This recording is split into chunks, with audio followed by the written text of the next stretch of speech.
Baspa supremo Mayawati ने UP की गोला गोकर्णनाथ सीट पर समाजवादी पार्टी की करारी हार को लेकर समाजवादी पार्टी प्रमुख अखिलेश यादव पर तंज कसा है।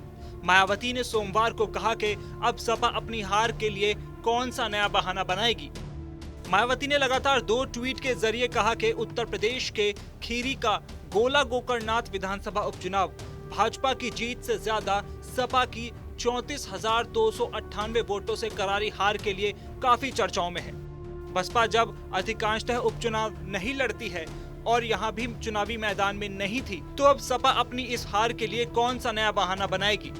बसपा प्रमुख ने अगले ट्वीट में कहा कि अब अगले महीने मैनपुरी लोकसभा और रामपुर विधानसभा में उपचुनाव है। आजमगढ़ की तरह ही सपा के सामने अपनी इन पुरानी सीटों को बचाने की चुनौती है। देखना होगा कि क्या सपा ये सीटें बीजेपी को हराकर फिर जीत जाएगी या फिर वो बीजेपी को हराने में सक्षम नहीं है, ये फिर साबित हो जाएगा। दरअसल उत्तर प्रदेश के पिछले विधानसभा चुनाव के बाद से ही बीएसपी और समाजवादी पार्टी के बीच वोटरों को लुभाने, उन्हें संदेश देने की होड़ लगी है। इसमें समाजवादी पार्टी जहां बीएसपी पर बीजेपी से मिली भगत कर जानबूझकर ऐसे उम्मीदवार खड़े करने का आरोप लगा रही है जो सपा प्रत्याशी को नुकसान और बीजेपी को फायदा पहुंचाएं, तो वहीं बीएसपी कह रही है कि मुसलमानों के एक तरफा सपा के पक्ष में मतदान करने की वजह से यूपी उपचुनाव में हिंदू वोटों का ध्रुवीकरण हो गया। इसी वजह से बीजेपी दोबारा बहुमत की सरकार बनाने में कामयाब रही।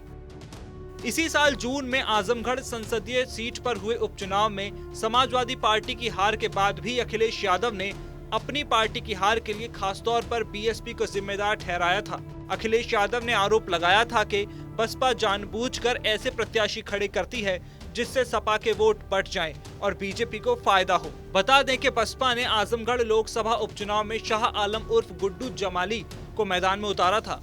आपको बता दें कि गोला गोकर्णनाथ विधानसभा सीट के उपचुनाव में रविवार को बीजेपी उम्मीदवार अमन गिरी ने सपा प्रत्याशी विनय तिवारी को 34,000 से ज्यादा वोटों से हरा दिया। बीएसपी ने इस उपचुनाव में अपना उम्मीदवार नहीं उतारा था। ये सीट बीजेपी विधायक अरविंद गिरी के निधन से खाली हो गई थी। बहरहाल समाजवादी पार्टी गोला में अपनी हार की समीक्षा के साथ अगले महीने 5 दिसंबर को मैनपुरी संसदीय सीट और रामपुर विधानसभा सीट पर होने जा रहे उपचुनाव की तैयारियों में जुट गई है।